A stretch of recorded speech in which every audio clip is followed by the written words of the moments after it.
Buenas noches, licenciado. Alma, mucho gusto saludar. Buenas tardes, licenciado. Igualmente. Buenas tardes. Buenas tardes, Silvia. Qué gusto saludarles. Vamos a seguir compartiendo entonces ya para esta última semana, ¿verdad? Digo última porque ya únicamente tendríamos sesión el día de hoy y primero Dios el día miércoles. Y de ahí, pues, hasta después de Semana Santa, pues tendríamos que volver a saludarnos. Previo a empezar, solamente un anuncio con relación a sus notas. El maestro Alegría me está confirmando que el día el día jueves ya estarían primero Dios publicadas. Entonces, para que puedan estar atentos ese día jueves a la publicación de sus notas. Vamos a... no, pero hay buenas notas, parece, Fernando, no se preocupe, igual Silvia, por ahí van a ir. Bueno, hay de todo, sí, la verdad es que hay de todo, pero ahí no se atormenten que hay notas muy sobresalientes, al parecer, ¿verdad? Bueno, vamos a continuar entonces abordando nuestra temática del día del último día. Fíjense ustedes que entonces el último día estábamos hablando acerca de el protesto. Bueno, vamos a concluir entonces el tema del protesto. Solo vamos a ver aquí que algo está pasando con esto.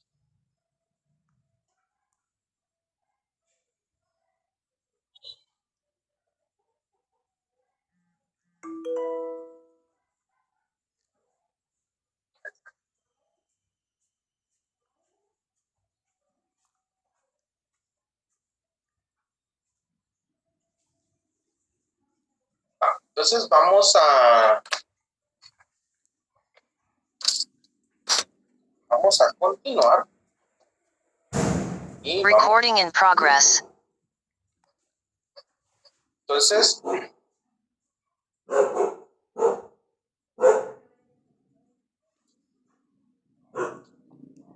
vamos a continuar entonces con lo relativo al protesto. Bueno, entonces hasta el día de hoy, ¿verdad? Ya sabemos que el protesto es un acto notarial, porque más o menos eso es lo que podemos deducir de los requisitos, porque indica que el notario hará constar el protesto por razón puesta, ¿no? 480 del Código de Comercio. Entonces decimos que el protesto es un acto notarial, por medio del cual se hace constar la presentación en tiempo de un título de crédito y la negativa del pago del mismo, ¿verdad?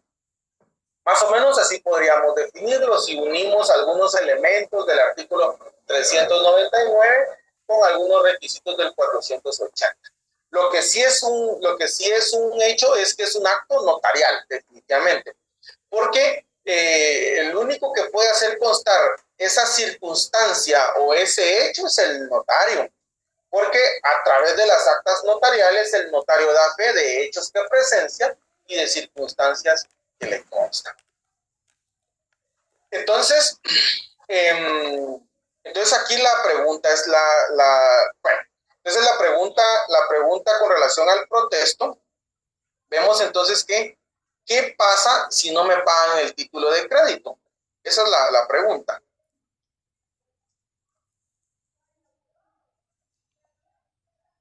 ¿Qué hacer si no me pagan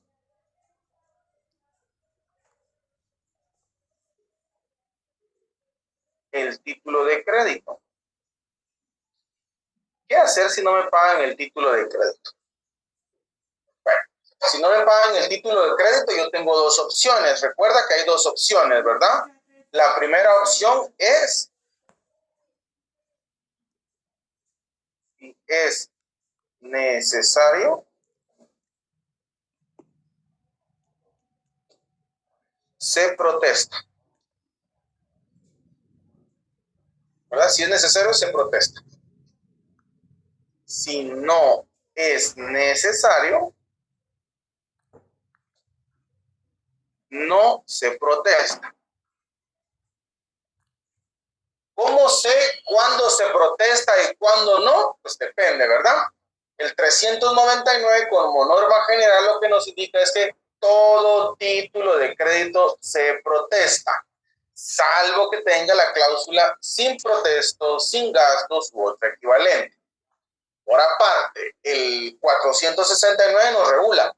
Toda letra de cambio no se protesta, salvo que tenga las cláusulas con protesto, con gastos u otro equivalente. Entonces, más o menos ya tenemos idea de qué títulos de crédito se protestan y qué títulos de crédito no se protestan.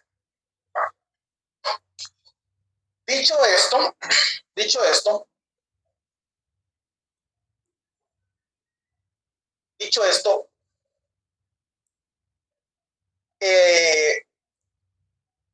del protesto.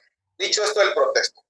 La siguiente pregunta es, como el protesto me sirve para hacer constar que no me quieren pagar, pero ni modo que solo voy a hacer constar que no me quieren pagar y ya, no, ¿verdad? El protesto me sirve para ir a tribunales, para eso me sirve, para ir a tribunales. Entonces, la siguiente pregunta es, ¿con qué título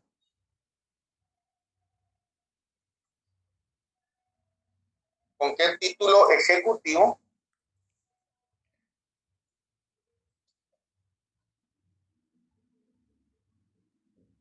demando el cobro? Esa es la siguiente pregunta. ¿Con qué título ejecutivo demando el cobro? Y para ello, me voy a pasar acá porque vamos a hacer un análisis, porque no es solo decir voy a demandar aquí, voy a demandar allá. Vamos a ver. ¿Con qué demanda? Depende. Si no es necesario el protesto o si sí es necesario el protesto.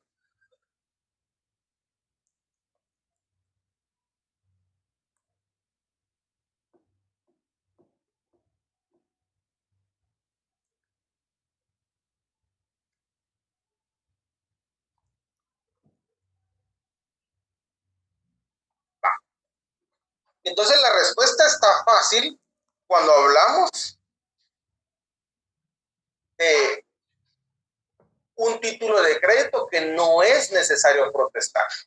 Porque si no es necesario el protesto, entonces mi título ejecutivo, el documento con el que voy a demandar, es el propio título de crédito. Entonces, si no es necesario el protesto, ¿con qué demando? Con el propio título de crédito. Con el propio título de crédito. Ahora, ¿y si sí es necesario el protesto? ¿Con qué demanda? Bueno, y aquí viene el análisis. ¿Por qué aquí viene el análisis? Porque resulta que ustedes recordarán que cuando vimos los pasos para protestar el título de crédito, dijimos entonces que el título de crédito se protesta, ¿verdad? Por razón puesta en el cuerpo del título en hoja adherida a ella, ¿verdad? ¿Cuándo se protesta? ¿El día del vencimiento o dentro de los 2 días que sigan al vencimiento? Es decir, yo tengo hoy, mañana y pasado para poder protestar mi título de crédito. ¿Vamos ahí con la idea? Va. Dijimos que una vez no me paguen el título de crédito y lo llamo a mi amigo el notario, porque el notario tiene fe pública para hacer constar hechos que presencia y circunstancias que le constan. Esos hechos que presencia y las circunstancias que le constan, pues las plasma el notario en un instrumento público que es extraprotocolar, es decir, que va fuera del protocolo, llamado acta notarial. En este caso, como el acta notarial sirve para hacer constar el protesto, a esa acta notarial yo le llamo acta notarial de protesto. Bueno, se procede a razonar el título, luego se empieza a faccionar el acta. Y se empieza a faccionar el acta y hay que cumplir, esa acta debe contener, aparte de lo que regula el Código de Notariado, vamos a ver, aparte de lo que regula el Código de Notariado, miremos de una vez qué artículo del Código de Notariado para que, aparte de lo que regula el Código de Notariado, vamos a ver, ¿qué requisitos del Código de Notariado debe cumplir esa acta? Bueno, ahí están, ¿verdad? En el artículo 60.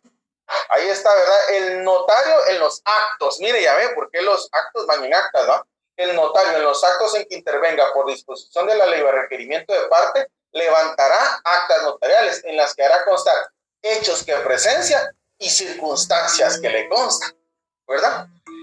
Entonces, los requisitos yo los tengo a partir del artículo 61 y en el 62. ¿Qué requisitos tengo en el 61 del Código Notariado? Esto es solo como para tener claros los requisitos. Lugar y fecha y hora de la diligencia es el requisito 1. El nombre de la persona que lo ha requerido. Los nombres de las demás personas que intervengan en el acto. Relación circunstancial de la diligencia. Y en el siguiente artículo, que es el 62, el notario dice que enumera esa acta, la sella y la firma. 7 requisitos son los que yo debo cumplir en cuanto a la forma, porque el Código Notariado me da la forma de los instrumentos. En cuanto a la forma, ahora, el 480 del Código de Comercio me regula el fondo. Obviamente, para efectos del curso, pues nosotros nos vamos a enfocar en el fondo, ¿verdad? Porque ahí ya tienen ustedes suficiente, ¿verdad? Con notariado para que aprendan la forma. Entonces nosotros vamos a enfocar en el fondo, que es lo que contiene el artículo 480, y ahí están todos los requisitos. El artículo 480, numeral sexto, nos tiene un requisito. Yo quisiera que alguien me leyera ese requisito. 480, numeral sexto, del Código de Comercio. El notario protocolizará dicha acta. Muy bien, Betsabe, muchas gracias. Fíjese, pues, el notario protocolizará dicha acta. Entonces decíamos que esa protocolización es la inserción material y jurídica que el notario realiza en el protocolo a su cargo o en el registro notarial a su cargo. Decimos que es una inserción material porque físicamente el acta de protesto se inserta en el protocolo y ocupa incluso un folio, ocupa una foliación dentro del registro notarial. Por eso es una incorporación, una inserción material. Pero esa inserción también es jurídica porque no es que solo lo voy a meter yo ahí como que si fuera un separador y ya.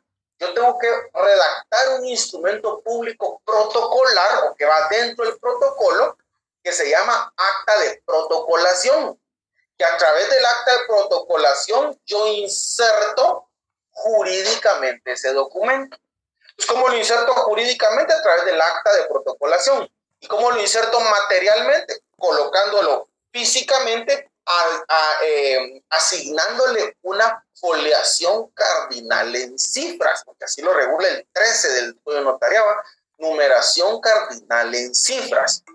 Entonces, ¿por qué estoy con toda esta historia? Porque quiero llegar a la respuesta. Quiero llegar a la respuesta de si es necesario el protesto, ¿con qué demando? Porque no solo es de que tengamos la respuesta y ya el IT ya dijo la respuesta y me la memorizo. El asunto es que jurídicamente comprendamos de dónde viene la respuesta. Entonces, ese documento ha sido protocolizado.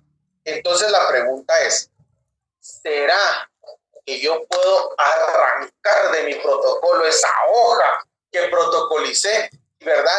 E ir y demandar con esa hoja? No se puede.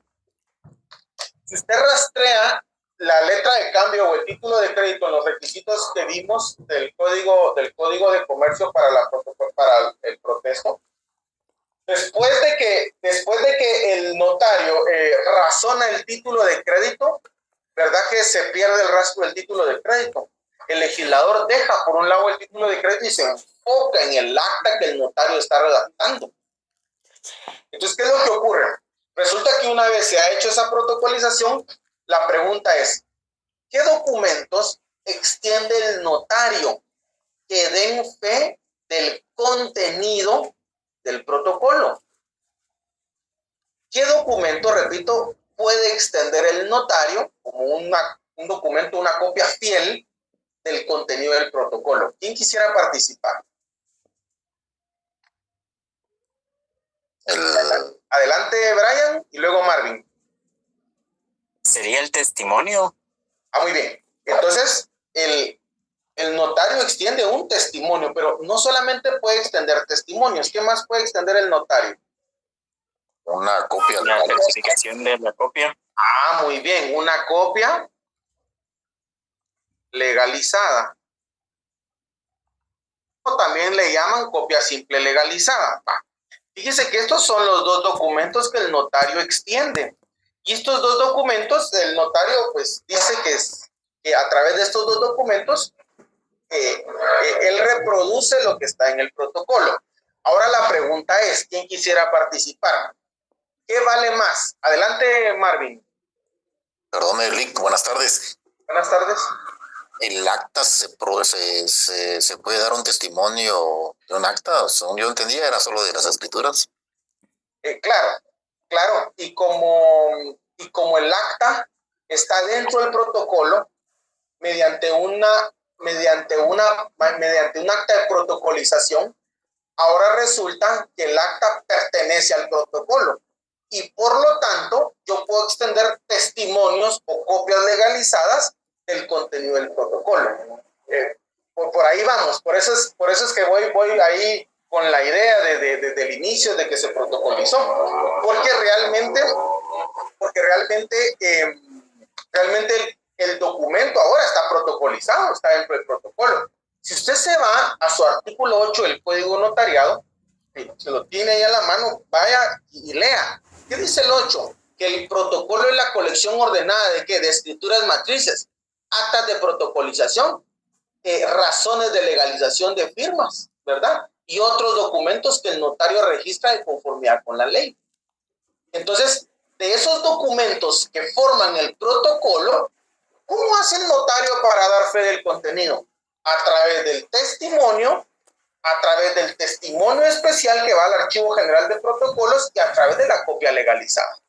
Entonces, mi estimado Marvin, sí, se puede extender copia, ¿verdad?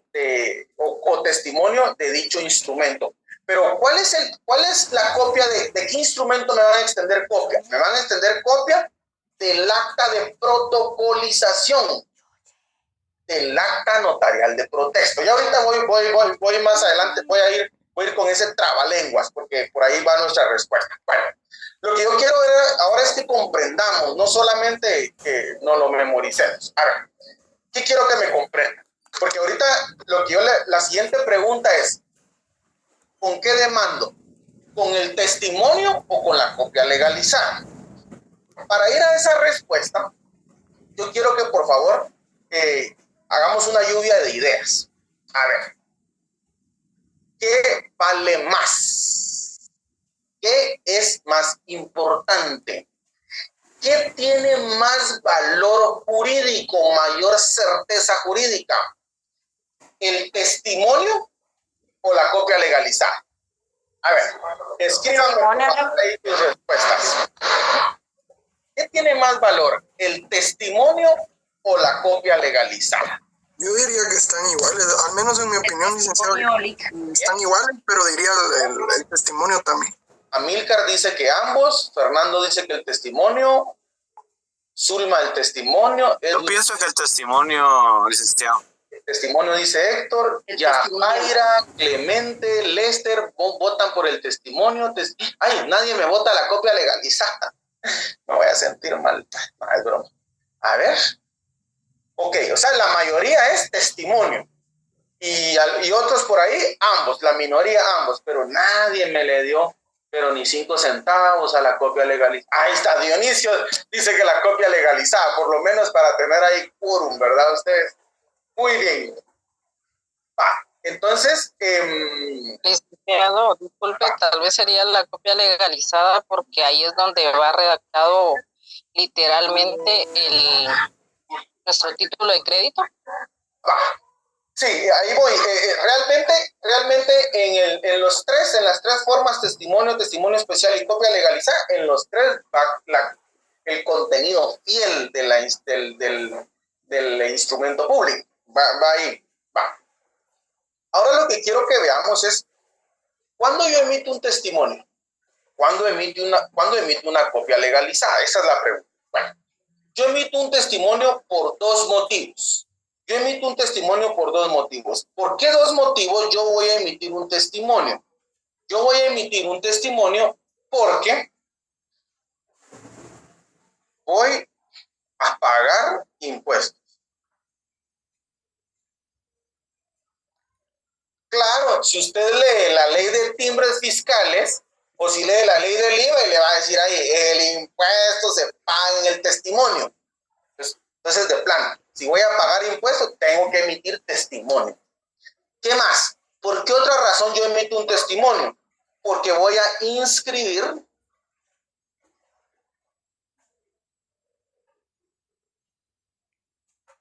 el acto o contrato en un registro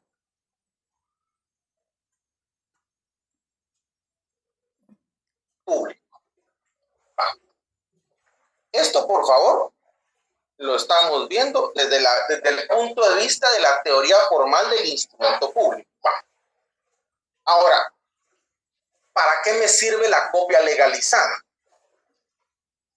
¿Usted alguna vez vio el anuncio de Mastercard?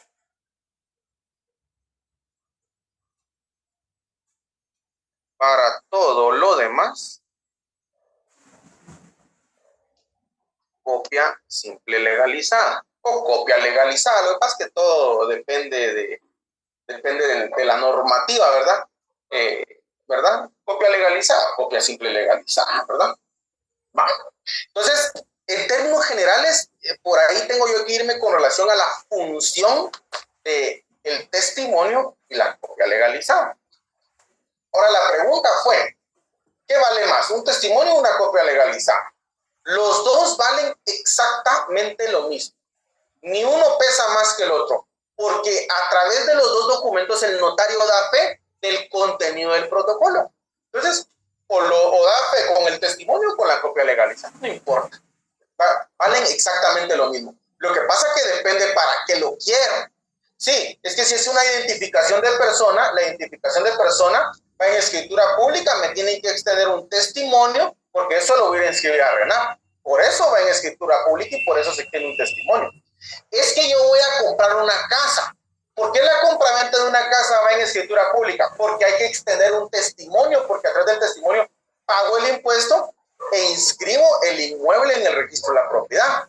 Porque si usted compra una tele, ¿verdad que esa no va en escritura pública? Y su impuesto lo paga a través de la factura.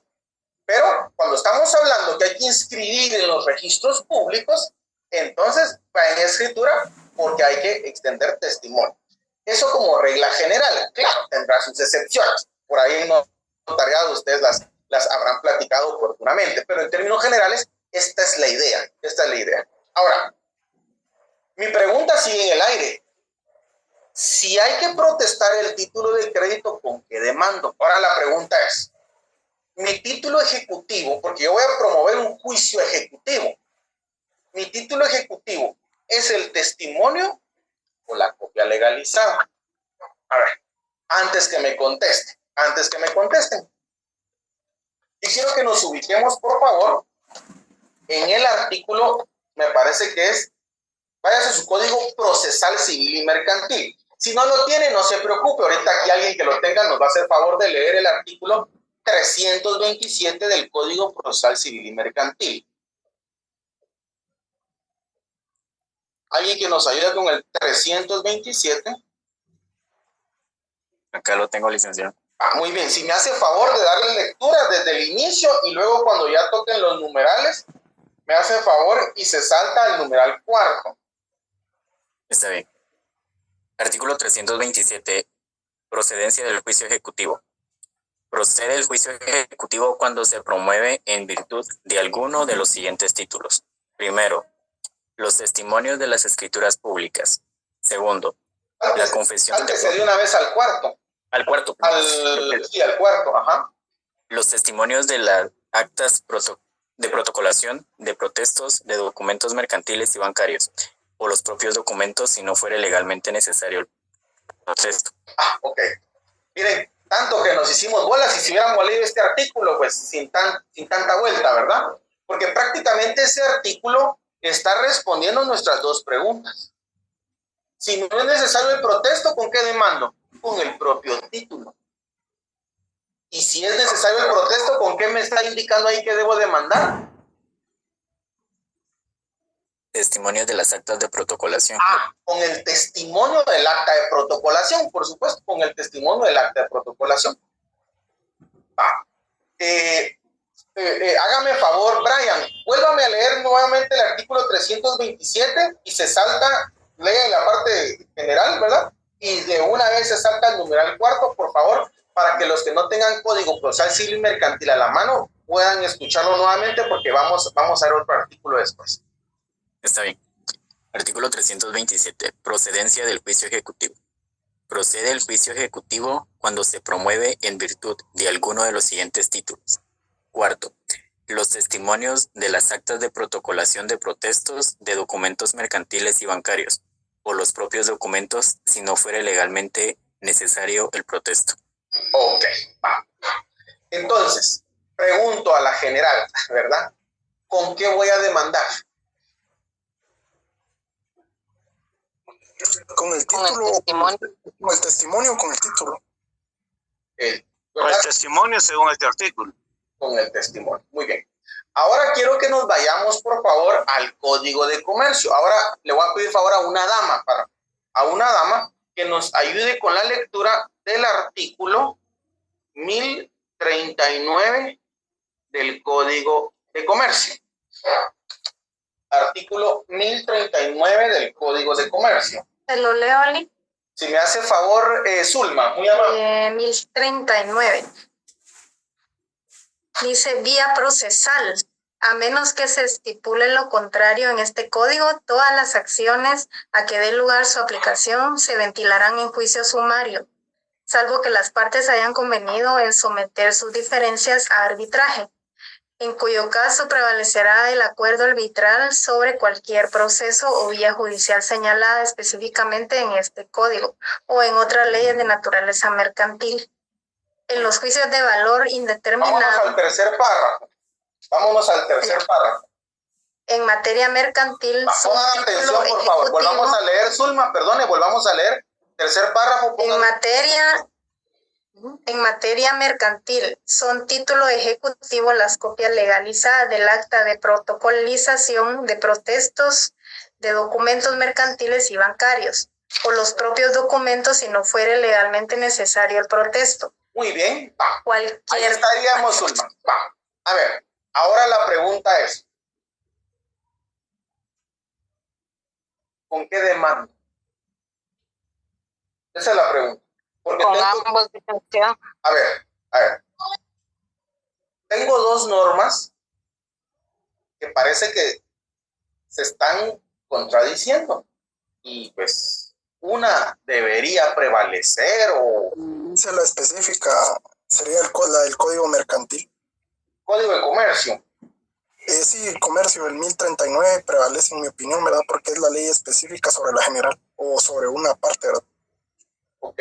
Entonces, Luis, es de el mismo artículo establece también, licenciado, que se puede crear con lo estipulado en el Código Procesal Civil y Mercantil. Perdón, Rosita, ahí no le escuché muy bien. ¿Cuál fue su opinión?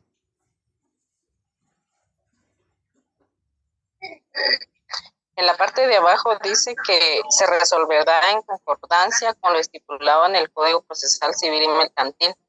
Ya, por eso fue que ya no leímos esa parte. Miren, pues, esa parte la vamos a omitir. Les voy a decir qué es lo que pasa. Esa última parte no se está refiriendo a esta controversia. digamos que el legislador no puede venir y decir, miren, fíjense que esto es rojo y esto es verde, pero si tienen duda de si es rojo o es verde, queremos que es rojo. No, así no funciona. Ahí lo que está haciendo referencia es alguna discrepancia en cuanto al procedimiento del cobro, al juicio ejecutivo. A eso hace referencia. Acá lo que tenemos que interpretar son los artículos, la parte que leímos. Interpretamos 327 numeral cuarto y 1039 tercer párrafo en su primera oración. Entonces, esa es la pregunta. ¿A quién le hago caso? Por ejemplo, me lo dice Luis, mire, Eli, al Código de Comercio porque es la norma especial. Pero yo les puedo responder de la siguiente manera.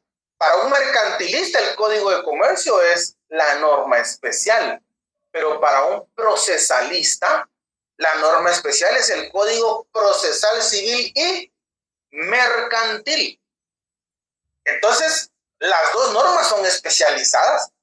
Las dos normas son especializadas. ¿A quién le hago caso entonces? Esa es la pregunta. ¿Al Código Procesal Civil y Mercantil que me está indicando la especialidad del procedimiento o al Código de Comercio que me está indicando la especialidad de la materia?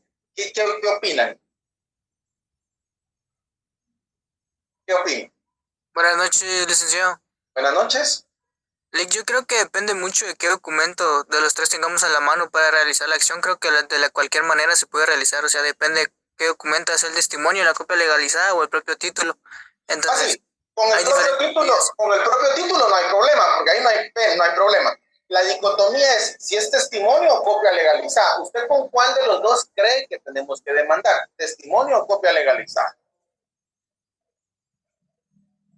Licenciado, es que como dice aquí en el Código de Comercio, dice el 1039, dice vía procesal. Entonces yo pienso que se apega a lo procesal. En este caso sería aplicarlo del Código Procesal Civil y Mercantil, más que todo por el título que dice juicio ejecutivo. Muy bien, excelente. Yo considero, ahora ya me entró duda con lo que usted dijo, ¿verdad? Pero yo considero que dependería de qué se usara, ¿verdad? Si es testimonio o copia legalizada, ahí dependería qué procedimiento se usaría, si el del 327 o el del 1039, ¿verdad? Muy bien, vamos a ver. ¿Cómo hacemos para que las antinomias puedan ser resueltas? Hans Kelsen decía que las normas nunca se contrarían, es decir, nunca son contrarias, nunca son opuestas, porque hay reglas para poder determinar qué norma prevalece sobre la otra. Entonces, por ejemplo, la primera regla para poder determinar qué norma prevalece sobre la otra es la jerárquica, es decir, la norma superior prevalece sobre la norma inferior. Vamos a ver, solo déjenme ver si tengo aquí a la mano mi ley de organismo judicial. Fíjense, pues yo lo voy a ir fundamentando y ya después ustedes lo van a ir leyendo. Ya no me daría tiempo de leerlas, pero, por ejemplo, esto lo regula el artículo 9. Artículo 9 de la ley del organismo judicial. Ese es el primer criterio. Ese primer criterio no lo podemos aplicar a este caso. Porque las dos normas son de rango ordinario. Tanto el Código de Comercio como el Código Procesal Civil y Mercantil son de rango ordinario. Posteriormente, hay una segunda regla. Si la primera regla no me funciona para poder determinar antinomias, entonces voy a tener la regla de la especialidad.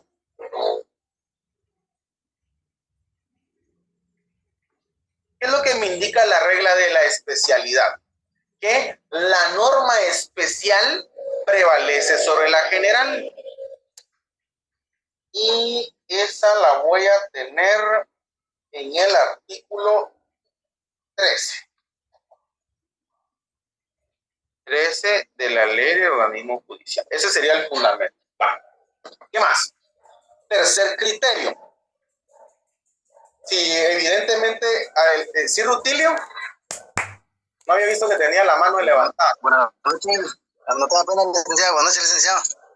Pues a mi criterio, licenciado, pues aquí en este caso que nos atañe, para mí sería la copia legalizada que hace mención en el Código de Comercio, porque se está refiriendo directamente en la materia mercantil, dice directamente, ¿verdad? Entonces, por ahí pienso yo que le entraría yo. Muy bien. Solo que ahorita estamos hablando de la especialidad, ¿verdad? Y estamos comentando que la especialidad no nos permite también resolver el problema porque las dos normas son especiales. Para un mercantilista, la especialidad es el Código de Comercio, pero para un procesalista, la especialidad es el Código Procesal Civil y Mercantil. Entonces, el criterio o la segunda regla, que es el de la especialidad, tampoco nos ayuda. Pero hay un tercer criterio, y es el criterio de el orden cronológico. Es decir, la ley posterior prevalece sobre la ley anterior. Es decir, la ley más moderna prevalece sobre la más antigua. Entonces,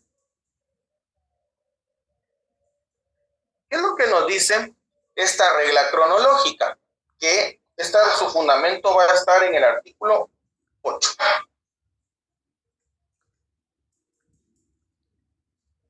¿Qué es lo que nos dice?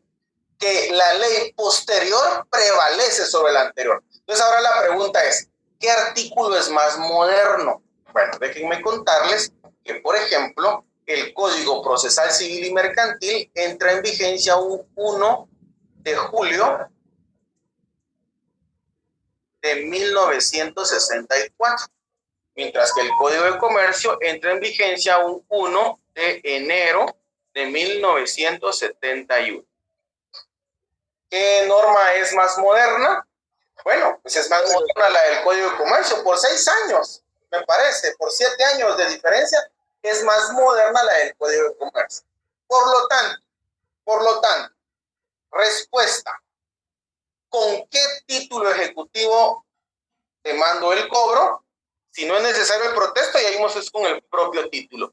Y si sí es necesario el protesto, entonces voy a demandar con la copia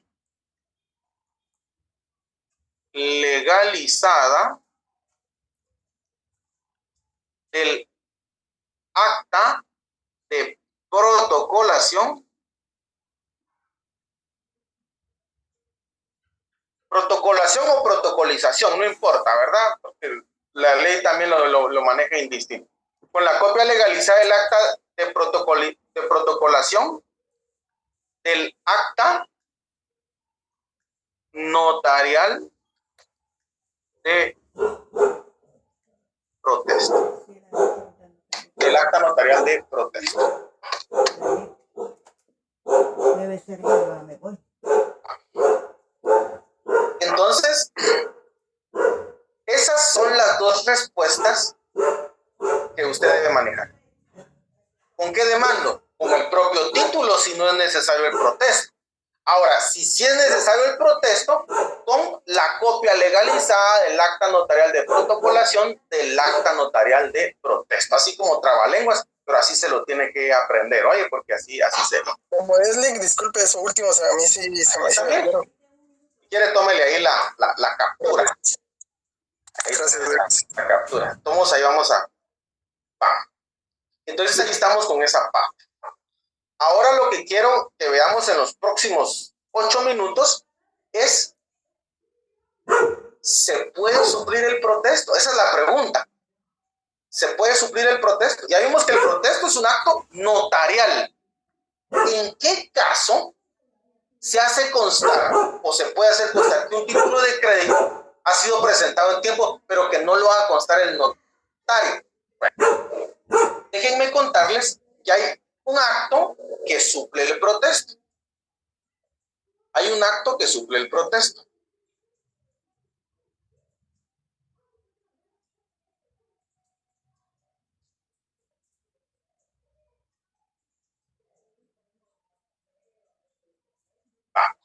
Hay actos que suplen el protesto. Y el acto que suple el protesto va encaminado directamente al cheque. ¿Cómo funcionaría esto? Váyase por favor a su artículo. Vuelvo y repito, hoy no voy a hablar del cheque. Oye, lo que pasa es que en el cheque tengo la excepción a la regla. A ver, vámonos por favor al artículo 511 del cheque. 511.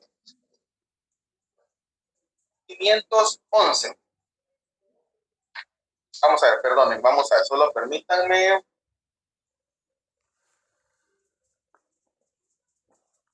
Va, 511. ¿Alguien me ayuda con la lectura del artículo 511, por favor? Código 511, protesto. El Muy bien. protesto por falta de pago debe tener lugar antes de la expiración del plazo fijado para la presentación. Ok, ahí estamos con el primer párrafo, ¿verdad? O sea que me está indicando que el protesto se debe hacer antes de que el cheque venza. Va, antes de que el cheque venza. Ya vamos a hablar de otra clase completita solo del cheque. Va, pero lo que me está indicando es que el protesto es antes de que el cheque venza. Ok. Ahora, Rosita, leamos el segundo párrafo y aquí viene la clave. La anotación que en el banco coloque o haga acompañar el cheque físico o al cheque digitalizado de haber sido presentado en tiempo y no pagado total o parcialmente, surtirá efectos de protesta. Ah, mire, qué interesante. O sea que me está diciendo que la anotación que el banco... vuélvame a leer ahí, por favor, Rosita, perdone, pero léame despacio, ya no me dio el tiempo de anotar. La anotación que... La anotación que el banco coloque Ajá. o haga acompañar al cheque físico Ajá. o cheque digitalizado Ajá. de haber sido presentado en tiempo Muy bien. y no pagado total o parcialmente. Ok. O sea que valdrá como protesta. Va. Entonces, veamos. Vamos a suponer que a Rutilio yo le voy a dar un cheque de Ban Rural. Entonces, Rutilio, a ver, usted me va a ayudar ahorita. Yo le voy a dar a usted un cheque de Ban Rural por 1,000 quetzales. Quiere ir a cambiar ese cheque porque quiere ya el dinero, ya quiere los 1,000 quetzales. ¿A qué banco se dirige a cambiar? El cheque es de Ban Rural. ¿A qué banco se va usted?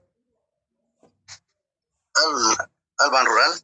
Ah, se va a Ban Rural, muy bien. Entonces se va a Ban Rural, hace su colita, como 3 horas le va a tocar esperar ahí, ¿va? Hace su colita y luego cuando llega le dicen, mire, sorpresa, el cheque no tiene fondos. Ay, Dios, dice Rutilio, no tiene fondos. Ahora demando a LIC porque me dio un cheque sin fondos, lo voy a demandar, ¿verdad? Le voy a demandar. Solo que Rutilio, en lugar de llamar al notario, llamarlo por teléfono para que llegue al banco y haga constar el protesto, en lugar de meterse Rutilio a esos gastos, lo que va a hacer es que le va a decir al receptor pagador, hágame constar, por favor, que el cheque no tiene fondos. Perfecto, le dice el receptor pagador. Yo se lo hago constar.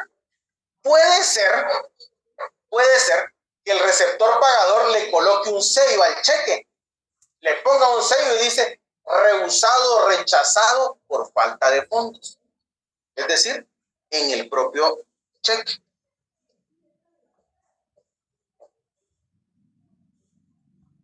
En el propio cheque. En el propio cheque. Por el mismo banco. Bueno, solo dejemos, evidentemente es por el mismo banco. Entonces, en el propio cheque, miren, puede ser que a Rutilio le pongan un sello. Pero también hay otros bancos.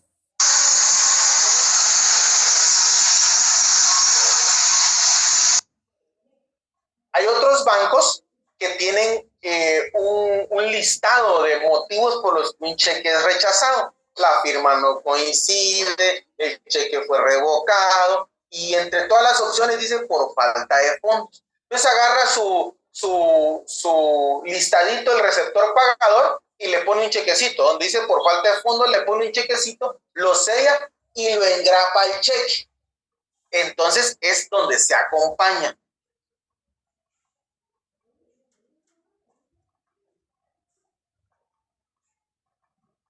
Entonces es donde se adhiere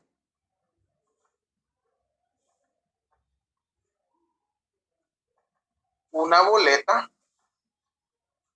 al cheque. En cualquiera de las dos, ya sea que el banco le ponga un sello o le engrape una boleta, pregunto, ¿usted va a llamar al notario para que le levante el protesto? No, porque la norma establece que ya surte esos efectos. Ah, ¿verdad?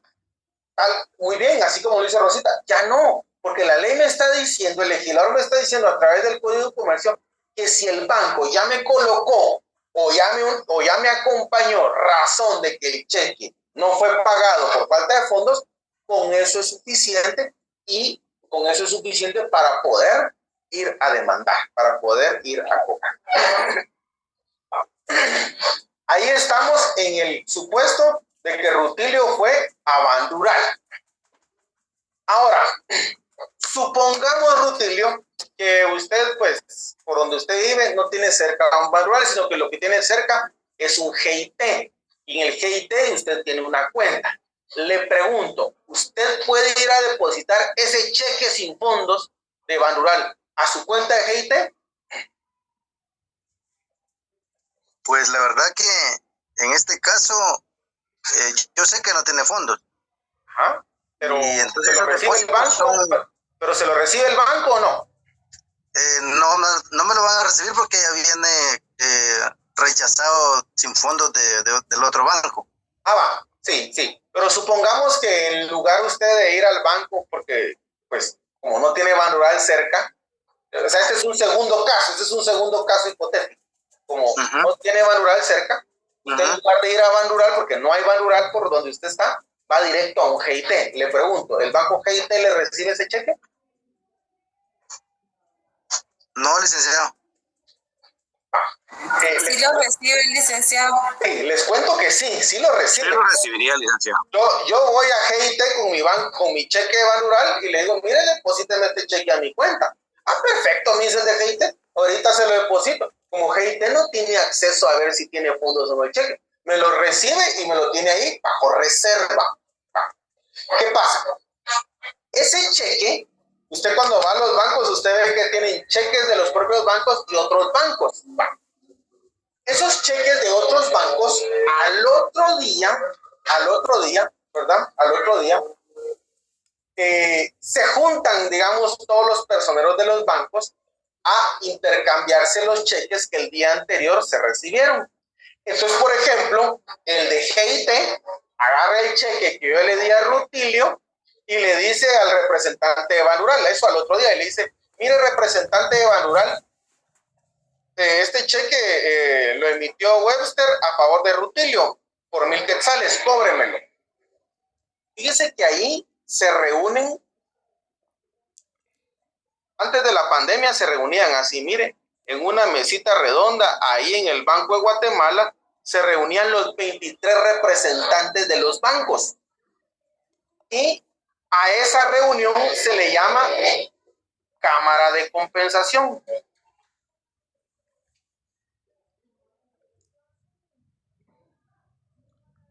Ahora esto lo hacen de manera virtual, pero yo lo voy a explicar de manera física porque es más práctico. ¿Qué es lo que ocurre ahí? Viene el de GIT, este es el de GIT, y este es el de Bandural. Viene el de GIT y le dice al de Bandural, mira, ayer Rutilio depositó Rutilio, mi cliente, dice GIT, depositó este cheque tuyo de Bandural. Perfecto, le dice Bandural, ahorita te lo cobro, ahorita te lo cambio, te lo pago. Pero viene Bandural y le dice, mira, lo siento, pero ese cheque que te dieron no tiene fondos. Como no tiene fondos, ¿cómo hacemos constar que el cheque ha sido rechazado? Entonces, ahí en la Cámara de Compensación existe un sello. Un sello de la Cámara de Compensación. Y entonces le regresan el cheque a GIT, y GIT tiene que ir a buscar a su cliente, que es Rutilio, para entregarle el cheque rechazado para que proceda legalmente, ¿va? Con su juicio ejecutivo. Pero ese cheque que le dan a Rutilio ya no es necesario tampoco protestarlo. ¿Por qué? Porque la Cámara de Compensación coloca un sello, es decir, coloca un sello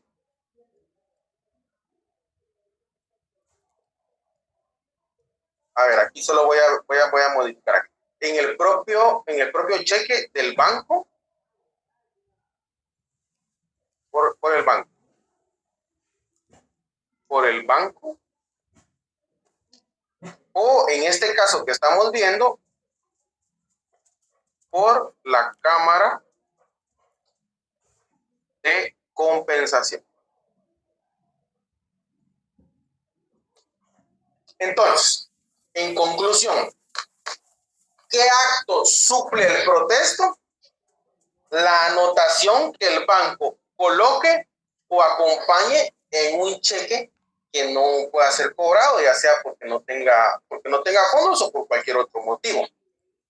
Si el cheque yo lo cobro en el propio banco, puede que el banco me coloque un sello o me incorpore una anotación, me acompañe en un formulario en donde indica por qué motivo se está rechazando, o si el cheque yo voy y lo deposito en otro banco, entonces al otro día cuando llegue a compensación, en la Cámara de Compensación me van a colocar un sello que dice que ha sido rehusado por falta de fondos. De cualquiera de las formas, cuando yo reciba el cheque, ese cheque yo no tengo que llamar al notario para levantar el protesto. Bien, entonces, en conclusión, porque si no ya nos deja el bus. En conclusión, ¿qué hacer si no me pagan el título de crédito? Bueno, hay que ver. Si es necesario, se protesta. Y si no es necesario, no se protesta. ¿Con qué demando?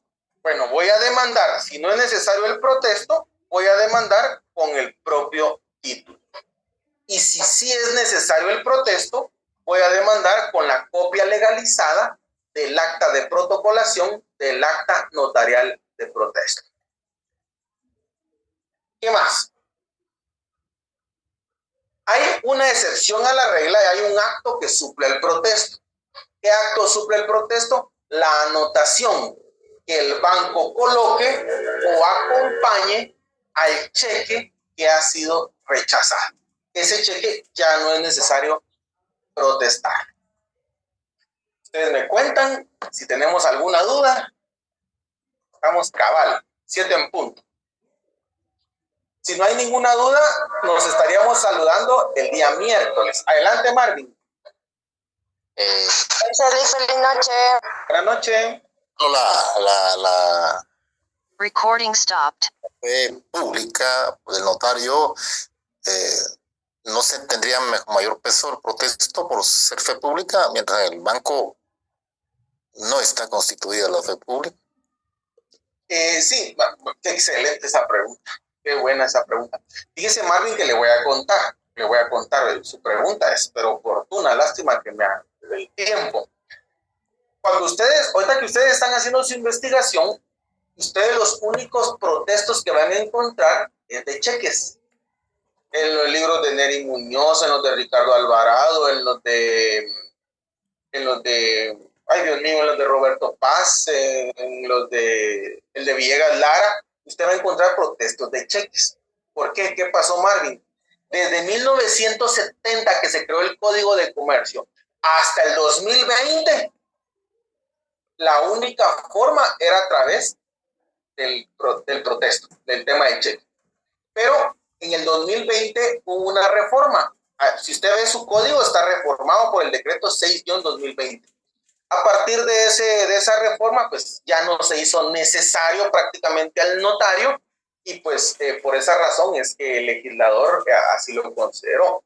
Yo considero que, miren, el detalle está en que como en teoría el banco está sujeto a vigilancia o fiscalización de la superintendencia, pues se entiende que es una institución financiera seria y pues no se prestaría a algún acto anómalo. Por eso es que se le confió al banco esto que tenía el notario. Por ahí creería yo que sería mi criterio.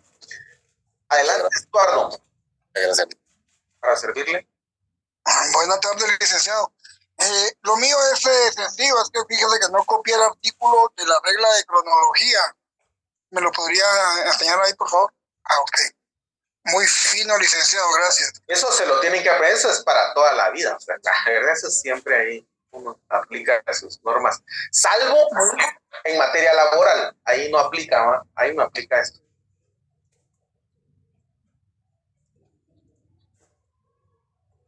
Entonces, esto de la anotación solo vendría a aplicar con los cheques, ¿verdad, licenciado? Correcto. Gracias, que esa duda.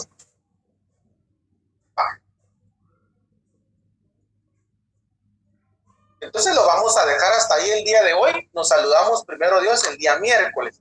Que tengan una feliz noche. Gracias, licenciado. Feliz noche, licenciado. Feliz noche, licenciado. Feliz noche, licenciado. Bendiciones.